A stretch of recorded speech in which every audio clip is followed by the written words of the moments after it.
I think if we can educate our kids well, then it's our best chance to have a better world. And why do we still believe that we're the same person? Grown, you've matured, but you still are the same person. And sometimes I joke with students and I say, I did everything I could not to get a real job. They bother me because I made the decision. But they're nothing that's ever going to put us on our knees. Very early in my life, I realized that having access to knowledge was kind of a critical way. Happiness is not measured by a sign of dollars. It's measured by the level of liberty that you have. As a species, probably we'll survive. I mean, there's 7.6 billion of us. You can't get rid of us that easy. And that is a wrap. 3, 2, 1, and welcome folks to another MOTU podcast. Today I have a very, very special guest. He is a mentor, he is a friend, he is an inspiration to me personally, and I'm sure at the end of this to all of you. I wanted to introduce you to my dear friend and mentor Alfred Chuang. He was the CEO and founder of BEA Systems back in the day that exited to Oracle for $8.5 billion. He is a car enthusiast. He is what he calls a hoarder. He is a futurist, and he calls himself slightly insane. So lots to discuss. And with that, Alfred, it's a pleasure having you here. It's my pleasure, Emmanuel. Thank you very much for having me. Yeah, and so let's start by talking about your personal journey. Meaning, you were from Hong Kong, right? You were an immigrant. And I was born and raised in Hong Kong. Okay, and you spent some time in Canada. Yeah. And then you sort of engineered your way to be in Silicon Valley. Yeah. What was that journey like, and how did you start your foray into entrepreneurship? Yeah. Actually, so I was born and raised in Hong Kong. And back then, one of the challenges of Hong Kong is there were very few opportunities to actually be able to attend higher education. There were only 2 universities in Hong Kong. So at some point, study abroad was really the only option, especially if you want to go into subject like engineering. So I did, and my original journey was supposed to come to a high school here in Silicon Valley, but my student visa was denied, and I said the wrong thing when I got interviewed in the consulate. So I went to a high school in Canada instead, and I was there. And actually, that was really good. I think it was a very unique experience. I still keep quite close contact with the school itself. And then and a very funny thing happened in a summer in Canada back then. Right. The high school actually had 13th grade, so instead of 12th grade, 13th grade. So I finished my 12th grade, and then I was actually on a plane flying in the summer back to Hong Kong from Canada, and I landed here in San Francisco, and back then they have these McDonnell Douglas DC-10, and they had some I remember those issues, and all the planes were grounded. Wow. So I was stuck here for I think a good 10 days. My mother set me up with a, far distance relative, and then I spent 10 days with them, had a very good time. And one of my older cousins actually was introduced to the subject and said, we were driving around in the Bay Area, and she said, well, since your journey was supposed to be here, why don't we go visit a few of the universities? So I did, and we actually stopped at the University of San Francisco. And then the person was very nice in the admission office. They said, well, why don't you just fill out a form? There's no downside. Right. Maybe you can get in. So I did. I filled out a form, and stunningly, I got accepted. Yeah. And then I stayed. And I was able to get a student visa this time. So that was kind of the beginning of my journey here in the Silicon Valley. Yeah. Wow. And then I remember the other interesting part that happened was how, after that you went to UC Davis, obviously. Mm-hmm. And then you joined Sun Microsystems, and you had to hack your way to stay in the U.S. That's an interesting story. Yeah, Tell me actually, about that. Yeah. Actually, I think all of these controversy with immigration in the U.S., and I will tell every time I see anybody from our government, I'll tell them the story, Right. whether in the state or in the federal government. I said, I was maybe the most representative of what an immigrant, how they actually ended up in this country. I came in here as a student visa, which I was supposed to leave after I graduated. Right. And I went to graduate school instead, and I got a scholarship to go to UC Davis. I didn't have to pay, Nice. right? And I worked as a researcher in the university. I actually made money instead. And then I got this job. Sun Microsystem hired me. They were a hot startup for 1,000 people back in the 80s. They were like the Google of their time. Oh, they right? definitely Yeah, was yeah, a Google yeah, of its yeah. time. It's a very innovative place. It's they don't measure people by age and experience. You can go do whatever you needed to. Wow. As long as you can accomplish things, they love you. Led by some very exceptional individuals, and we had a great CEO. And I ended up at Sun. They were the one that actually helped me apply for a visa, and then transitioned me into H-1B, which is so Wow. talked about Yeah, these days. And then through the H-1B, they helped me get my green card. Now then, what the story you're referring to was, I actually switched group in the middle of my career at Sun, which Sun is one of those unique places Right. that I started as an engineer, and I became an engineering manager, and then I went into IT, and then the international group opened up. I have always thought, I was in my 20s, I needed to travel a lot, so they took me. Basically, I was the lead engineering guy Right. for our international business, which is outside Europe and the U.S. So it has places like Japan and Korea and China and Hong Kong and all those cool places. I wanted to Yeah. go to Singapore, and so they took me. I ended up in the group, but now I have to travel. But now it's literally right in between my H-1B and my green card. Wow. And it's tough to do that. You have to get what they call a piece of paper called a parole paper, right? Literally, Right, it's right, set on right. on the actual stamp itself on the passport to allow you to leave the country and come back. And I knew if I didn't get that, I wouldn't be able to do this job, right? And they would have asked me to go back to the job that I had before. So, and I had very tight time. I remember going to the INL's office in San Jose, and then they really were ignorant in the process of Right, doing these kind right. of parole paper.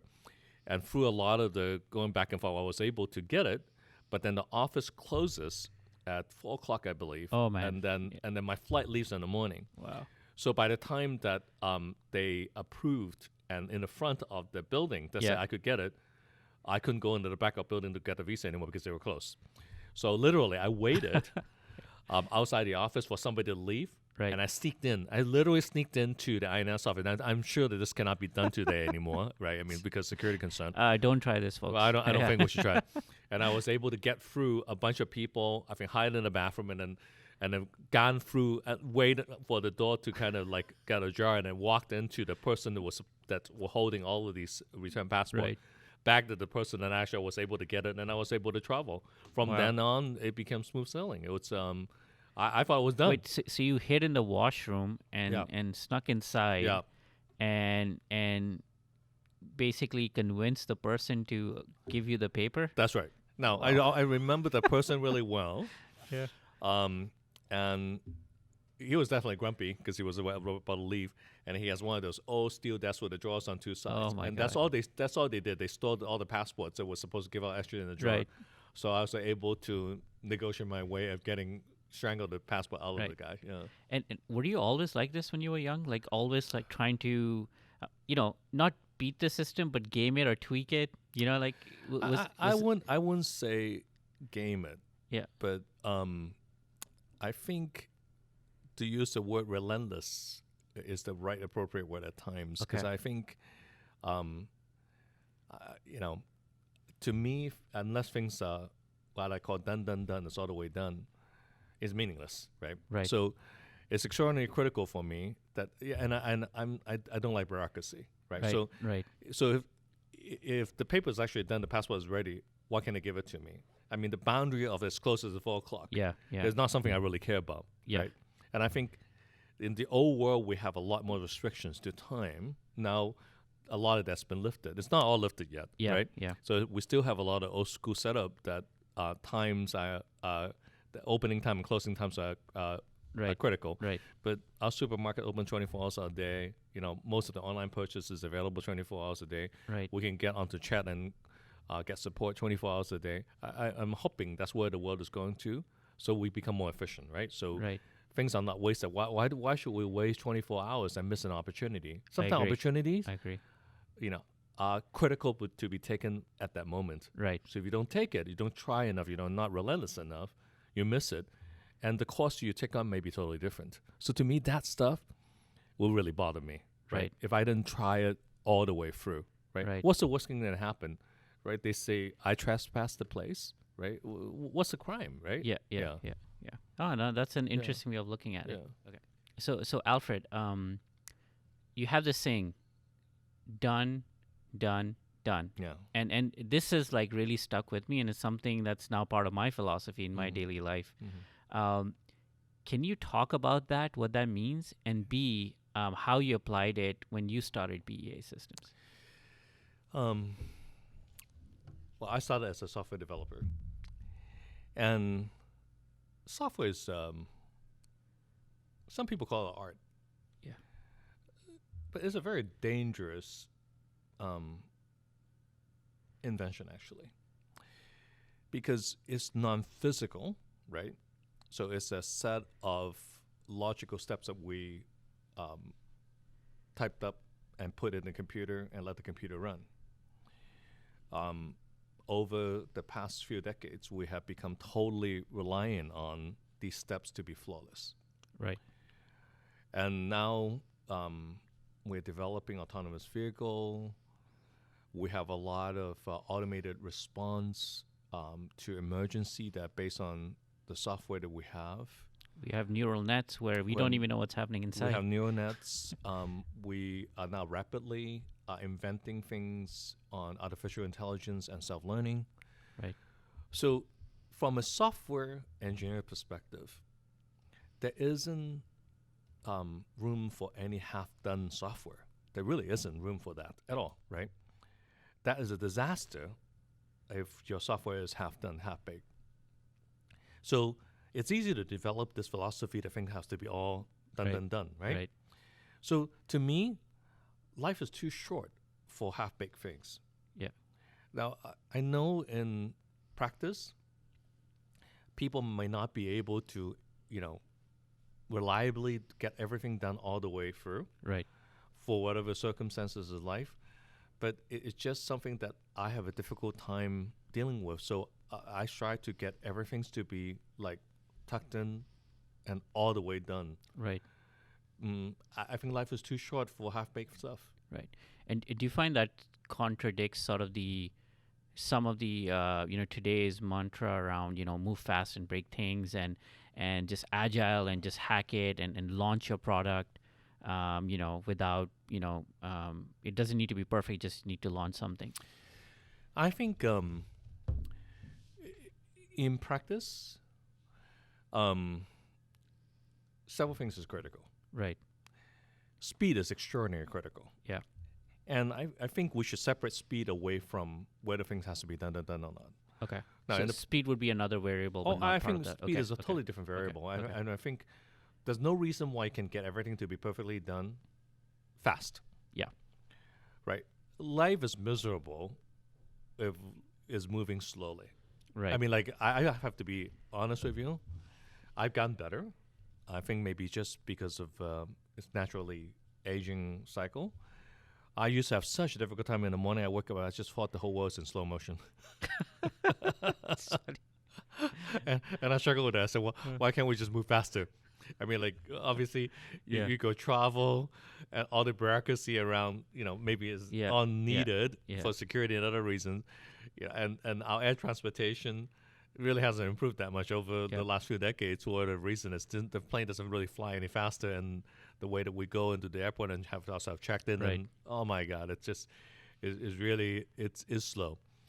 But the one thing we don't have that we cannot produce more is time, right? Right. So we have to really optimize the time that we have. I think speed is critical. That's true. I do.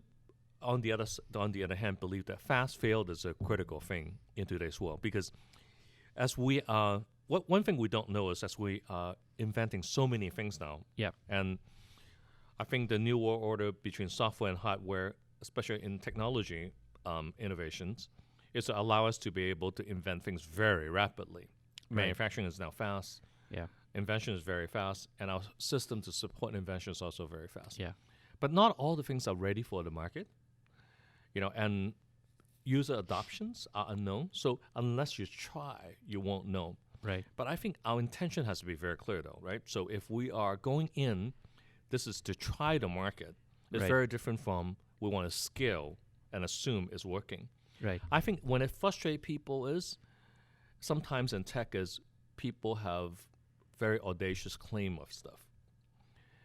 I would say that's all every business. I know it's It's unfortunate. so much noise. Yeah. Unfortunately, as an angel investors into many technology business, some of these claims that I've seen are so outrageous. I mean, it's literally sitting in this room, sitting in this table. Some I hold back as long as I could for not laughing, and then eventually I have to laugh out loud because it's so stupid, right? The claims that they make, but there are things that affects our life that I think in the whole because of the whole Right. transportation world, Right. that we're clearly seeing that this is dislocation. Yeah. That we may be on the cusp of going from fully non-automated vehicle to fully automated vehicle, Right. autonomous vehicle, and we are going from we privately owned individual, like almost like our own private vehicles that we use and own and leave in the parking lot all day to be now having timeshare vehicles that they're highly efficient and shared, right? Right. And I think that's almost inevitable that this transition is happening. Now, in between, we're in kind of this gray zone that can be dangerous. And the optimists obviously say we're already there, right? Right. And the car could be driven on its own, totally by itself. Right. But yet, really, the trial has just started. Yeah. And the pessimists will say, well, all of this is just bogus. But that's not the case either. We know where we're heading to. So I'm all good with fast fail and we try stuff. Right. But when you put it in production, Yeah. sub-quality things, it's just terrible to have, Yeah. right? And customers demand more. I mean, they demand a great Yeah, experience. absolutely. And, I mean, they yeah. demand instantaneous response and terrific customer service, all the time. And I think that's the greatness of this generation of technology that has brought us. Is Right. really, I mean, like this generation of technology boom is really about the consumer. The consumer has benefited a lot Okay. and get very spoiled with the Okay. with food technology. What has brought to us, Right. We can buy things and with a few clicks and it'll show up in the house the next day, Right. I mean, it changed the face and the choices we have, Yeah. right? Yeah. Instead of what is available on the shelf, now we can pick the most specific items we're looking for. Or right? now we can't even decide. There's just too many choices. That's So- correct. That is Yeah, correct, right? yeah. And I think you can't blame too many choices. Choices is good. Yeah, people Yeah. love choices, right? No, that's Yeah. true. And so when you talk about this generation of technology, right? I mean, you've lived through different generations of technology, being a pioneer, for cloud and databases and so on. When you look at today's entrepreneur, and I know we spoke a little bit about the old dog and the new dog. Yeah. What do you see, right? Like how and this is more applicable to, Gen Z, young professionals, and just the entrepreneur, like this generation you see.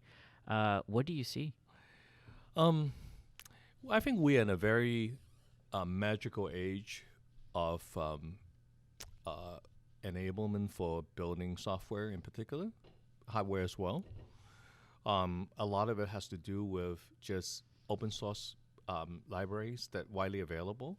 So that part, I think the level of sharing that's available in the world is unprecedented. So we can basically grab a library that is Right. pre-tested, pre-done, is proven Just build something. to build something on top of it. Yeah. So as a software engineer, there's almost no better time that you can cobble it up, and create your idea very rapidly without reinventing the wheel everywhere. Right. So I think that's a very critical piece. Two is, in the old days, just to get going, the cost of having your own hardware and software stack is extraordinarily expensive, right? You have to get a small server. You have to have sometimes proprietary operating system that eventually became free, and then your databases, and then the rest of the software stack. Those are all very expensive that you have to pay upfront, Yeah. right? Now you don't. Now you can rent it. There's no managed Right. data. I mean, it's just And- cloud and, AWS. And if it's you go through small trial, and on demand you can get more capacity. Yeah. Right. And there's no reason that you needed to buy anything more than you need. Right. That is all critical enablement for the world that has come about for us to be able to create a lot of software.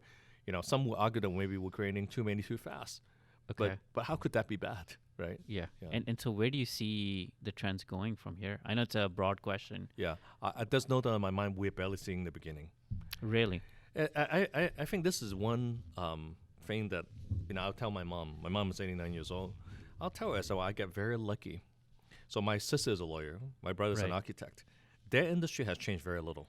It has changed some, but not Yeah. dramatically a lot. Software industry is very different. Yeah. The part that I'm lucky about is I literally have witnessed things that I have invented and put into production, scaled, get into the masses, Yeah. and see the end of life of them.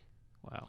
And then new inventions has replaced them, and they've gone through another cycle. Few things you do in life, few industry career that you get into that you Right. can literally witness the come and go and the death and the Right. revival of the things you do in such short interval. Right. That's magical. It really, Yeah. really is. So you pretty much have to assume everything that we're using today.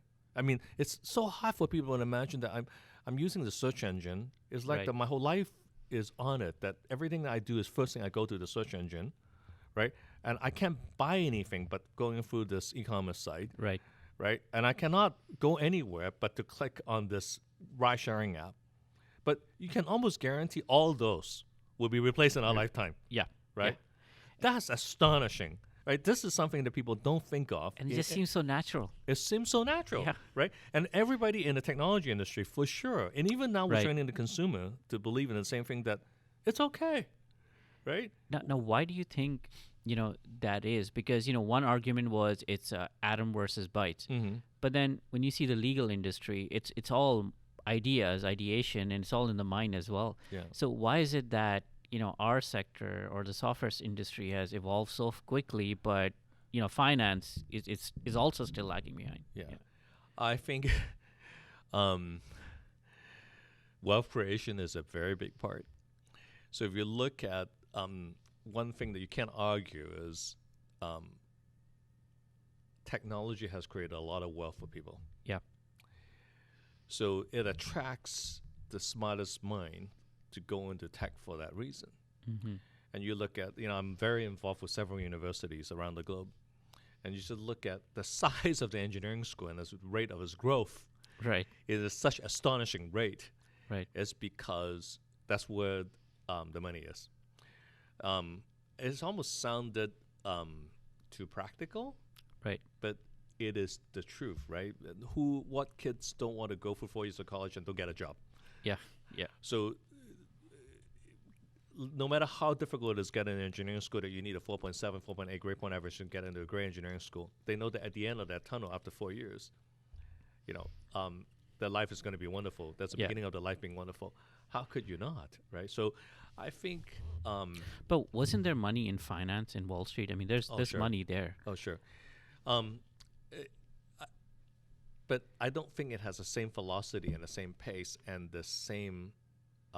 Philosophy. yeah. Yeah. Same philosophy. And also, this is available to the masses. I mean, we're talking about, 1,000 company goes into an incubator, Right. and tons of them has created millionaires. Yeah. So we're democratized, that. Wow. And we're creating how many unicorns just in the past decade? Right. I mean, actually less than in the last 8 years. Yeah. And how many billionaires have we created out of the process? Immense. Immense, right? So it works. So it shows that technology adoption can reach such masses that it deserves to have that level of rewards to the people, right? So I think that makes it extraordinarily unique. And that, I think, drives people to do the constant reinvention Right. of the technology and changing of the model itself, right? I believe Alan Greenspan had a term for it called creative destruction. Right. And it's this process of creating and dismantling and creating, Yes. which creates more Yeah. value. Yeah. And so one of the impacts that we've seen, or at least for like young folks today, is this divide between the wealth gap, right? Between the top 1% or I mean, here we can say 0.001%. I mean, Silicon Valley, like this is a big place, and then the bottom half and so on. How do you see that, and what are your thoughts on that? It's a major social issue. I've been living here in the Bay Area for a very long time. I have never seen it this bad before. This wealth gap. Wow.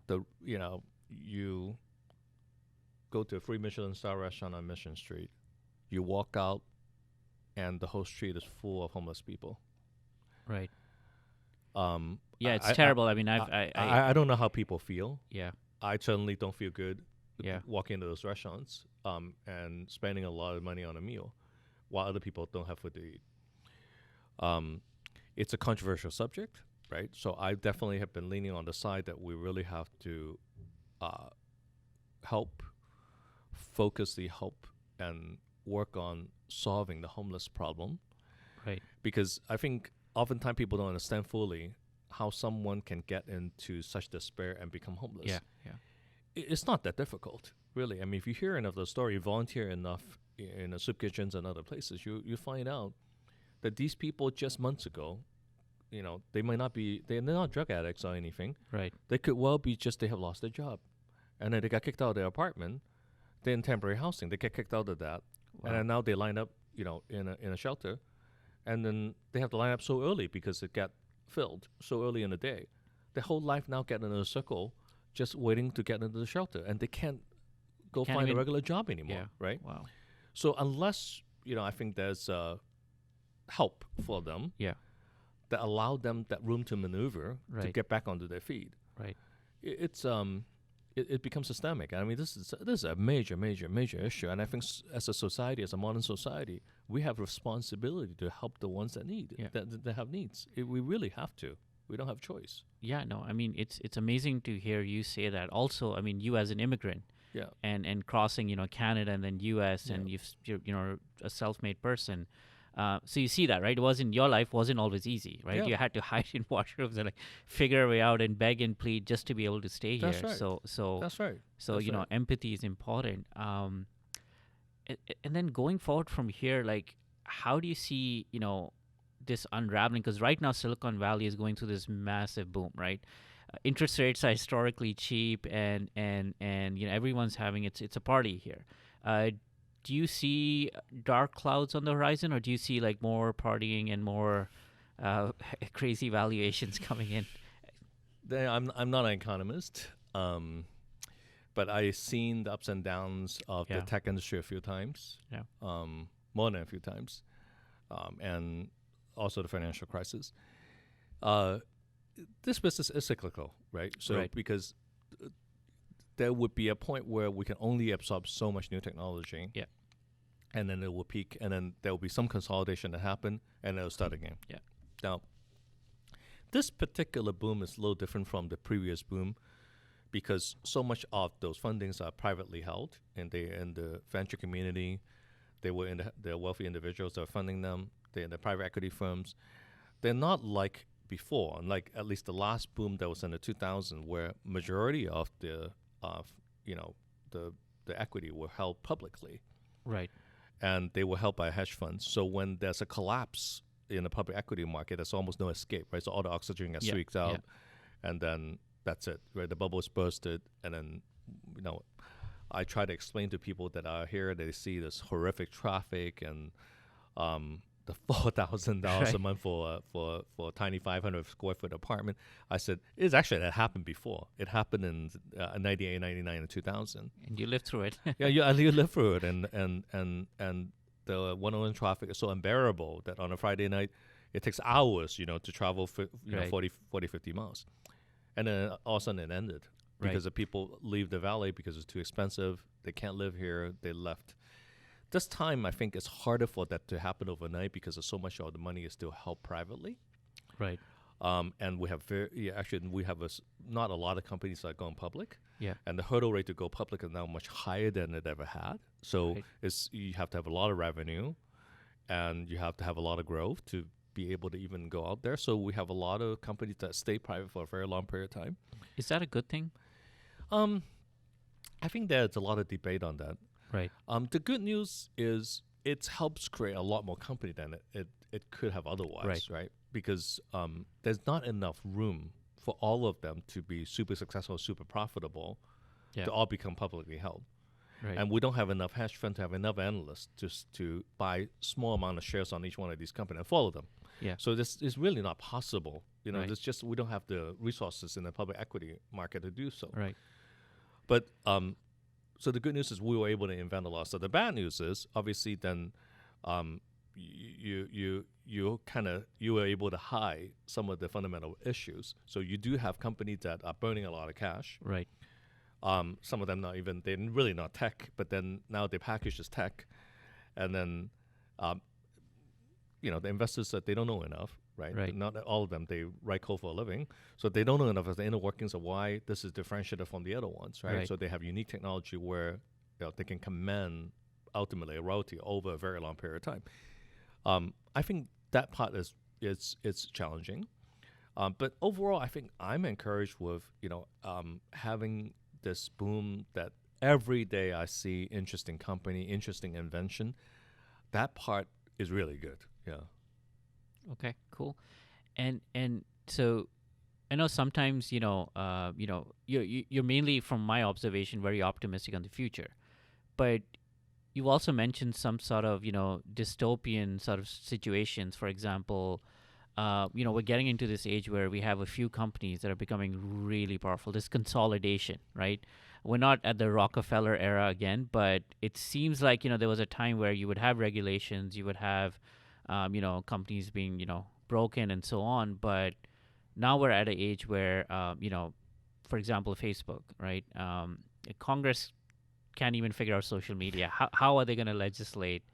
Then Amazon, right? And so you have these few companies that are not just doing what their core competency was, they're doing so many different things, right? In the case of Amazon, they have a cloud service, $100 billion valuation. Their retail service, $100 billion. Prime Video, right? So how do you see that ecosystem? Is that a good thing? Is that not a good thing? And how do you see this evolving? Well, let's face it, it's a necessity, right? It's a necessity. It's a necessity. Okay. I think in history, each time when we have a big boom, Right. we create large, dominant companies. Okay. And these large, dominant companies are needed to be the anchor of basically having enough resources to make these technology a reality to apply to masses.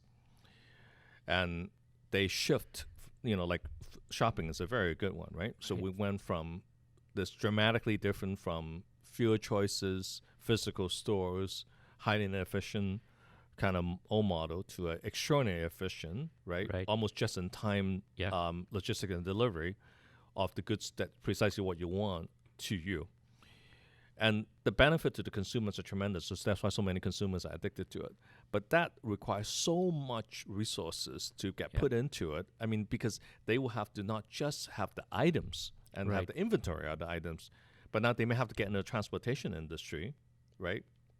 May have to reinvent transportation of goods, Right. right? Maybe with a drone dropping off a package in front of your house, right? That we now think is sci-fi, but with that kind of resources, they can make it happen much faster than what people could imagine, right? So that's the goodness. I mean, it's to me, it's a necessity, right, to get to this, because the tech industry has one very major difference than any industry that I've seen. We don't scale linearly. We never had. That's true. So we will go from one place, and it's a high jump into a Exponential, yeah. different plateau. Yeah. That jump generally requires these almost superhuman kind of activities. Now, the issue is the social responsibility that comes with all that. Right. Right. Right. Because when you have everyone's data, Yeah. and to convenience them for searching what they're looking for, the responsibility is immense, Right. because you have now you almost own the privacy issue. Okay. Yeah. So that social responsibility in a totally ungoverned, unregulated manner over time creates huge issue because if it's all for profit, Right. then you know where this is heading to, right? Yeah. Because then bad things is going to happen to it. But they are there for profit, which is why the innovation happened in that pace. So how do you strike that balance Right. between doing good, right, and at the same time capitalizing on those information that they have? And I think I'm actually kind of surprised and disappointed that it's taken this long for us to even discover this is the case, because the consumer literally they don't care, right? Because it doesn't. They think that it doesn't affect them until it really does. Yeah. Okay. Yeah. And now I'm hearing more and more, and they say, "Oh my God, I'm browsing through my Facebook page, and all of a sudden, ad showed up of something that I thought about 4 days ago, and then and I was just literally, how did they even read my mind? And it scares me. How did they know so much about me and try to sell me this thing, right? And it's because I think our ability to be able to machine learn may surpass our own mind at times, right? Yeah. And things that we haven't arrived yet, it has, right? Right. So it almost seemingly is reading our mind, and we may not like that, right? Yeah. So, but we should have the rights to authorize and unauthorize those kind of activities, right? And because that's private to us, that is so new, and I think those dominant company really has a lot of responsibility, to self-regulate, let alone being regulated. Well, when you get regulated by the government, it's going to be painful. They're going to ask you to split. They're going to do all kinds of bad things to you. So that self-regulation and volunteer regulations really have to be honest, right? And I don't see enough yet. Yeah. So I think it's interesting because it's also, if you look at it from from a society point of view, a few things have happened in the past few decades that probably have not happened in you can even argue human history. For example, computational social science, right? That field is having a field day because for the first time we have such vast amounts of human data, right? On our behaviors, on everything we do for the past 20 years. Like all our actions are online now. Right. So that brings into a really interesting prospect of like now we can understand, assuming human beings are within a deterministic model, we can start to understand our needs, our desires, our wants, our suffering, all of those things, and improve that. And I find that maybe that's what the intent for tech companies are, is like, how do we serve you better? But then the issues, as you raise, is you have these agents, or in this case could be AI, where for example, you're dating someone, right? Like you don't need to reach out to the person or swipe left or right. You can just have an agent. Your AI will negotiate with other AIs, find the best match, and deliver it to you. Right. And that may end up being the optimal decision. However, as human beings, we kind of are not comfortable with that because of this sense of control. So I guess the question is, as you get into this AI world where more and more decisions are going to be built by algorithms, how does society and how do human beings respond and react to that? And the reason I'm asking you is, as tech companies, we use AIs, we use machine algorithms, and they're already impacting our decision making, and they're countering our decision making. So how do you see that? The subject of AI has been studied for a very long period of time, very, very, very long. And interesting enough, through my university work, I found out that the work actually on neurology, on understanding the human brain, is actually very little. It's amazing how little has been done to understand how our brain works. So that's still very mythical in the real world of how come humans are so smart, and how did we figure out self-learning? I think we still have a very long way to go that artificial intelligence is going to be surpassing human intelligence. I know that's a highly debatable subject. But personally, I can imagine that in a short time, that's going to happen. I think machine learning is one thing, which is really coming up with inferences based on data that have collected over time of what likely the outcomes options would be. That's great, right? Yeah. Because that help assist literally think ahead from a software perspective. So there are many things that we'll touch on in the future would be whatever you're searching, I'm looking for this item. The things that will be presented to you will astonish you because it's not just looking at, you don't have to waste all that time of looking for the item you're looking for because it's thinking for you based on your interest. I think some of that is going to be really great. Now the decision-making part, which is what people are working on, some things are really going to be difficult to figure out, like emotions. Yeah. Human has emotions, okay? Yeah. And emotions at times can override our judgment, okay? We're far away from having software that be able to determine that. Yeah. So I still think the human has a lot of edge over that. Right. Now, but we will have to know, right, which is by nature, that's what automation does in life. Some of the jobs that we think of today that exist will be replaced, Right. no doubt, by very, very smart software, right? I recently had a very interesting interaction. I was at a meeting with a bunch of new parents in a university. And so these incoming kids going to the first year, they really haven't selected a subject yet. Right. And they were debating and said, like you have Asian parents that they generally would love to see their kids go into the professional field to be a doctor, to be a lawyer, to be an accountant. And then now this very debatable subject, which is very unknown to a lot of those Asian parents, are like going to engineering, right? And in the U.S., engineering jobs are obviously the most desirable. Yeah. We can't hire enough engineers. But in the rest of the world, it might not be the case. And I told them, I said, well, listen, I said, why we would choose engineering is very simple because I'm putting my own personal money and my own personal effort to basically to put some of these jobs that you are hoping your kid's going to be studying to become out of business, right? Because, there's entirely possible the frontline business lawyers, some of their role would be replaced by software. Yeah. Right. It's difficult to see as it won't be the case. Similarly, with internal medicine first-line doctor. Yeah. Right. Diagnosis. Especially in very subjective matter. So, and the replacement could be better for mankind, right? Yeah. So we may be able to get faster first-line diagnostic, and be able to save life easier by having those tools available directly to the consumer. That's technology. Right. So I think some of those changes we have to expect is going to come in. Right. And it won't be comfortable. Right. So to me, all of this is great, but don't watch too much movie. Yeah. That think that overnight the machine they're all gonna become Terminator is gonna come after us. Skynet is coming. Skynet is gonna come in. Yeah. It's too difficult to imagine that's gonna be the case. Yeah. And so I'm curious.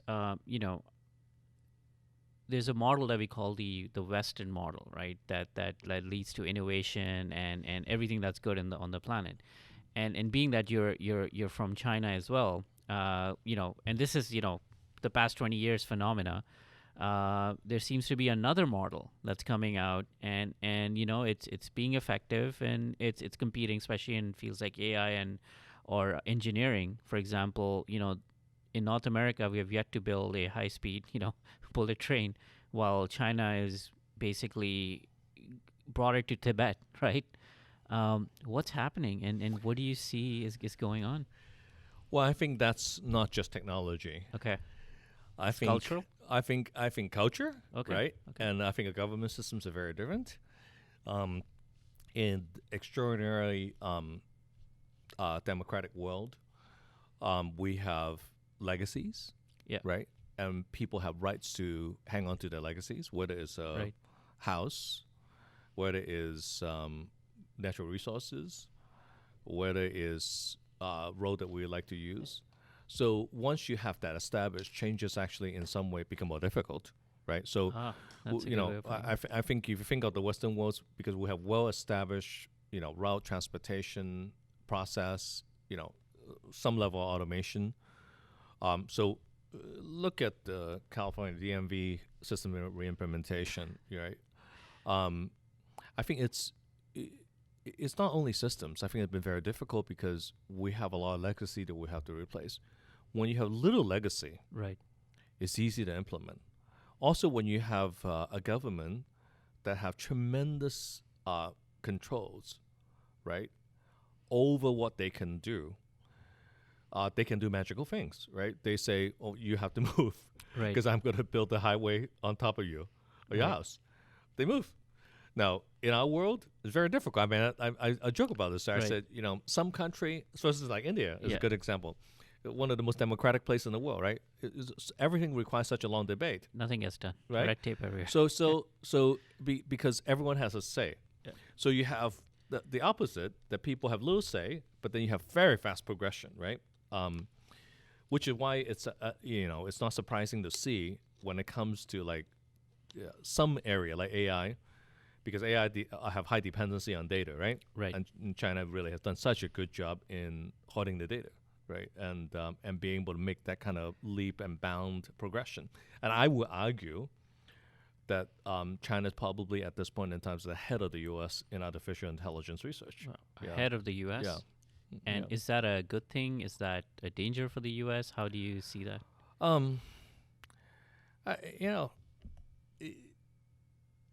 Obviously you read the news just like I do. Some people believe it's dangerous, Yeah. right? And we live in a world where truth is very difficult to seek anymore, right? Because we have fake news, we have fake pictures, Right. we have fake videos, Yeah. and we absorb so much information so quickly, right? You read very just-in-time kind of information And make decisions just in and time. make decisions and determinations of what it is. So it's all dangerous. So I think AI is only and broad, large data set is only not dangerous when we have proof of truth, right? And I think that's one area that Right. I have a lot of personal technology research into is how do we have proof? Like a lot of the frontline, journalism that pictures are taken. How do you know that picture is truthful, right? Yeah. And also in context, right? So when you have news that you read or you see, Right. that's for the 5-second clip, you say, "Oh my God, this is violence." Yeah. But you didn't see the 5 or 10 seconds before, Yeah. which can put things in context. It's very critical, I think. Right. Yeah. And so talking about fake news and I know we've been speaking about it for years. How do you see obviously we have technologies like blockchain that can provide some semblance of the open ledger, some proof. But how do you see us evolving, or how do you see this evolving in a world where, right now we have, you could have a Photoshop image, right? And the news cycle is so fast, right? It goes to social media. People, you basically, it's like a witch hunt. You'll hang them by the fire before you even realize, and only weeks after folks realize, oh, wait, this wasn't real, but the damage has been done, right? And so how do we cope, or how can technology, help in that sort of a time frame? Actually, I actually believe that this is probably one of the most urgent thing that we have to do in technology. Okay. Remember, that's a responsibility. Now we Yeah. have invented and evolved actually a device that was supposed to be a phone into a smart computer. Right. And majority of the time, the computer is used for snapping pictures and broadcasting those pictures. And in the process, we can also manipulate the pictures. Yeah. Right. And we can also basically edit the pictures to exactly the in the Desired context, effect, the desired effect that we wanted to convey. That's extraordinarily dangerous, right? But yet we have no way to really prove that picture was real. Yeah. I think technologically, there's a way to really resolve this, right? I mean, blockchain is still expensive, but we can only imagine a world where we could now have a more lighter weight ability to be able to authenticate, to sign these pictures So when the picture get broadcasted, Right. this really was taken Right. at that point in time. Right. I have a very good friend, Phil Chan, who's really is the lead in this effort at HTC, the phone company, Right. that they made a phone. It's the first of its type that you could actually have a Bitcoin wallet in a phone. Now that's Wow. significant, but obviously, that has dependency on how popular Bitcoin would be. But it gives me hopeful, and I think Yeah. you see people that get trapped into that very easily. The Insta generation. Yeah, Right. It's very So pervasive. right. So and in some way, we encourage our young children to kind of fall into that, right? And that to me is very unfortunate. I think here's the thing.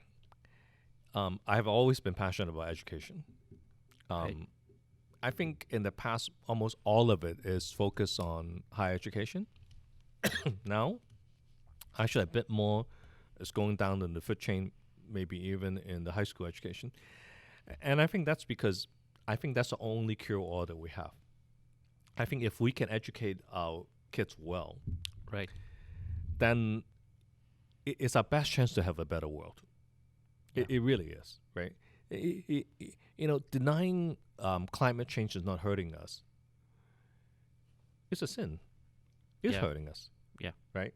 The impact and the damage it's doing is frightening. For people not to be aware that our fossil fuel will run out, and that means the world will end if we don't find Yeah. alternative way of powering what we need, is not responsible. Yeah. So I think in life is too short. I think if we don't, take on the responsibility that we feel we have responsibility to, Right. And just having the government to be doing all that, I think it's just not practical. So what do you think is the reason? So again, climate change is a fantastic one, right? So this is something, as a millennial myself, and then for Gen Z, like it's almost like the previous generation is leaving us this problem where, we're gonna have to deal with, but they're still making the decisions right now. If you go to the UN, you see that. So what is the reason? I mean, the data seems so pervasive, right? All the scientists across majority of them agree on this, and yet you have very vested interest maintain status quo. But I'm confident they are aware of the impending doom as well. So what's going on here? Well, I tell you, because we live in a capitalistic world, so self-interest is almost a given, Right.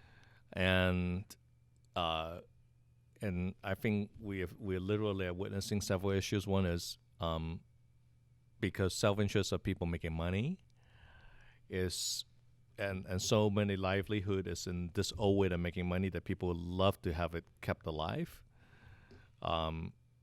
It to me is truly it's amazing that that's actually it's allowed. I think two is also this legacy issue, right? So Yeah. Adopting new things, it generally is difficult for people, right? As we age, we get more difficult to adopt new things. It's just only normal, and it's a given. But I think also is education. We haven't educated enough for people to know the damage that we're doing to the planet. And I think we're leaving it to the folks that have interest to go study that, instead of we are forcing that to make awareness that this is the case, right? Like, it took so long just to put words on a cigarette pack to say, Yeah. this stuff kills you, Yeah. right? Yeah. It didn't stop people from smoking, okay? Right. It's over time, it did reduce it. It's over time, we do have improvement, like you can't smoke inside the building because it hurts other people, okay? Right. You have to smoke outside in certain parameters because it can still kill the people. And it took so long. It took a long time, right? So just think of climate. We haven't done any of that stuff yet, right? Right. So we're going to need to get to that level for people to be aware that, oh my God, the ozone really is doing these damage to us, and with the things that we're doing to it Yeah. is breaking open up big holes in the sky Right. that eventually it's going. It's going to kill us. It's how could it not? I mean, look at ice melting, temperature change, Right. erratic, climate issues. And, right. and as an engineer, and I'm curious as well, like, is it because human beings, when they see a long-term problem, they kind of, like, we seem to be very adept at solving an issue right in front of us, but when something that's a bit further away, we tend to be almost have apathy. What's the case Well, here? I think it's just because most individuals think of things that is within their power, what they could not do. Okay. So when you need major organized efforts, that takes a long time of organization, fundraising, right, and then well executed leaders and people to go make those kind of changes, and they have to grow more powerful than the people that have economic stakes in the old way to overcome that. So it's right? always a fight. I think that's the human nature. Yeah. It's just kind of how human works, right? So some, literally they dug in, they don't want any change, Right. and we have to accept that, right? Yeah. And some are in the forefront that they want change for change's sake. They're too much. They're doing things that are erratic and cannot be adopted. And somewhere in the middle probably is the right answer. Right. But this is one of those subjects that, if we punt it anymore, Right. the future for our children would be bleak, right? So Wow. it'd be really ugly. It'd be really, really ugly. No, for Right. sure. And they will look back at their ancestors to say, what do you guys do to us, right? That's what we're saying, right? Yeah. Yeah. And so, given all your experiences, I mean, you've had an really amazing, interesting life. And I say interesting because you've seen a lot of these edge technologies and how they've sort of transformed society.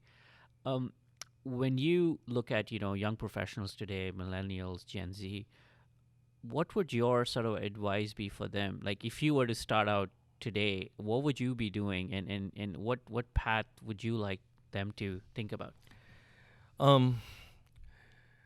This is one thing that I've been evaluating all the time, and because I've been giving this very similar advice for I think a very extended period. I'm kind of Right.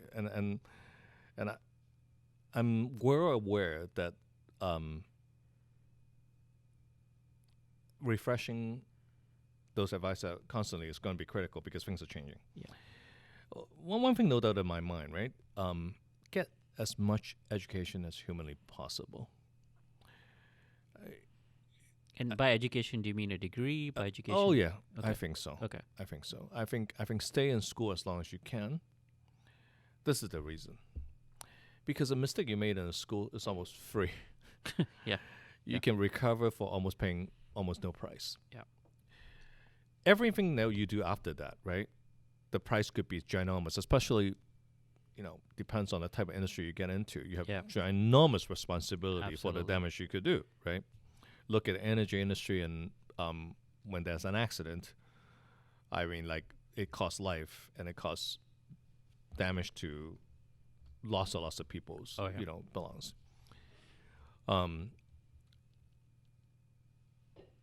Higher education institutions are not there to educate you per se. It's really designed for you to learn how to learn. Yeah. And I think that's the part. If you ask me what do I enjoy most about life, I think it's learning. Right. I mean, like, I hope most people feel the same way. When you learn something new, Yeah. it doesn't matter what it is, okay? A craft, just changing the battery in a remote control of your key to your car, Right. I don't know how many times I've heard that somebody say, well, you can actually watch a YouTube video and figure out how to change the key, the That's battery what in I your do. key, right? YouTube everything. Yeah. Before that, you have you have no idea how to crack the thing open, or you damage it, or you have to take it to a dealership and some guy actually had to do it for you for $50.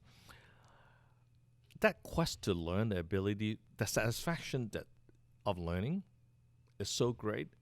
is the high is like nothing can compare to that. Yeah. Right. So I think we have to go back to that part of it. Is super critical. I think we underestimate sometimes that, oh my God, school is what a burden school is. I hated school and etc. It might be the case, right? Not all the classes you want to take, which is what the school is designed for, is diversity of the knowledge you have. There's a reason why they want you to take an art Electives class, and- electives and stuff. Yeah. But they turn out to be all useful. Yeah. Right. So put more thoughts into the syllabus you want to put together. Right. Maybe really, in the electives, take stuff that you're interested in, because that's a place that it's free. Your experimentation costs you nothing. Right. And stay as long as you can in that. Right. That's super, super critical. And the other thing is, you have to believe in entrepreneurship. You just have to believe in yourself. Yeah. You don't try, you just don't get there. You have to believe in what your idea is good. It might not work the first time. You have to try the second time, the third time, the fourth time, the fifth time. Just because you try so many more times than the other guy, you're going to win. Yeah. Right? People can't beat you because you're so relentless you wanted to try it so many times. And if you can't beat the other person, someone's going to recognize that ability that you have. They will. Yeah. Because money can't buy that, right? Yeah. And those are the shining stuff. Everyone wants to go get the go-getter. They have to. Yeah. So it's a no-brainer. Yeah. And it's an interesting trend. So what's happening, and if you look at social media today, YouTube and so on, one section of videos and content that really attracts young males, right, like 20s and 30s, especially like in their 20s, is this whole how to get rich quick kind of thing. And I know it's been there all the time, and it's all about you have folks with videos of like, here's the sort of playbook to be a millionaire, here's the playbook to do this, and then you kind of have folks, they'll sit there, they'll have like a Lamborghini or something that seems to be the poster child, although I'm not a big fan of Lamborghinis, but and it seems to be like this really sense of like quick gratification. But then when we speak, and over the years I've seen your story, there seems to be like there's no quick get rich quick scheme, but a lot of this is just about passion, learning, determination, and as you said, getting things done. So what would you like to share with the young folks on this? We live in a very glamorized world. Very glamorized. My God. I mean, hyper glamorized. Oh, it's hyper glamorized. Yeah. We talked about cars earlier. I oftentimes I ask the people to help me with these projects. I say, I watched a TV show last night. My God, they had the whole thing done in an hour. Okay. So I said, how come ours take a year? Well, they said, try the 1 hour car, right? And look at it up close. But we compress these things because it's fun to watch. Yeah. And it's magical that we now have like YouTubers that they could make a lot of money by having basically a channel. Right. And YouTube would pay them, and because they have such a big following and they produce these short videos and stuff. So you kind of almost have to remind yourself to say, well, how did the person actually that's broadcasting get rich in the first place? Is this something I can really do? Right. Right? Right. If this really isn't, this is only entertainment. Okay. Okay. And I love to watch them too because it's so yeah. sensational. It's outstanding, right? Some of them, they're excessive and they may be too much, right? And they have these really flashy cars and they drive around. And I saw a show actually a couple of days ago on the plane, and they didn't even know how to drive them, right? They were racing them against these home-built rat rods, and they lost, in the race. Right. And it's comical. I said, and the whole time I was saying, "Oh my God, it's not how you use the launch control. It was actually wrong." And obviously, the guy didn't know how to do it. But that's sensationalizing, broadcasting. And often, many of them, their ROI or they claim to fame or what makes them wealthy is selling this content. Of course, it is. Which is okay. I respect that. Yeah. As an entrepreneur, I Yeah. respect everyone's Yeah. got to make money. Yeah. But yeah, I'm not surprised. Yeah. Now, but a smart person must calculate the odds. Huh. Right? So you have to know that, so the chances of me becoming a YouTuber Right. and making millions Right. is what, right? And that depends on a lot of stuff. Yeah. What is timing? Yeah. Right? So like everything else, you get in early enough, you were one of the first mover, you have that advantage. By Right. the time that you become a follower, you're watching it, Right. it's already past. You're nothing more than a person contributing to their wealth, Right. by watching Right. it. Okay, but people don't know that. They say, "Oh, wow, it's so glamorous. I should go try that." You just have to be practical. Maybe Right. it's worth trying, but likely it's already too late to try that. Yeah. Right. There are much better things to do. So, having genuine, thoughtful ideas, Right. still is the thing to. It's the way to go. Just the way to go. It really is. All right. Yeah. And on that note, Alfred, it was a real pleasure. Always an inspiration. I every time I meet you, I learn something new, and today has not changed that at all. But thank you so much for your time. Thank and you for having me. Yeah. And thank you for sharing your story with everyone here. Yeah, So thank you. Thanks so much. all right, cool. Yeah. Thanks. All right. Yeah. Hi. If you like the podcast, head over to our exclusive insight section, where our guests will dive deeper on actionable insights that can help transform your life.